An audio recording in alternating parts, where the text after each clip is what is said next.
জাহান্নাম।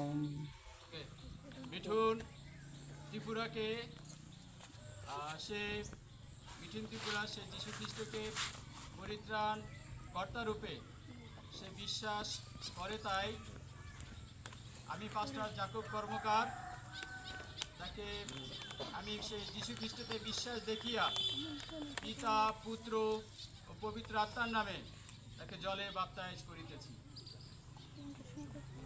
তাহার চরণ সেবিব সুসমাচার করিব, তাহার চরণ সেবিব সুসমাচার করিব, খ্রিস্ট জীবন যাপিব মোদের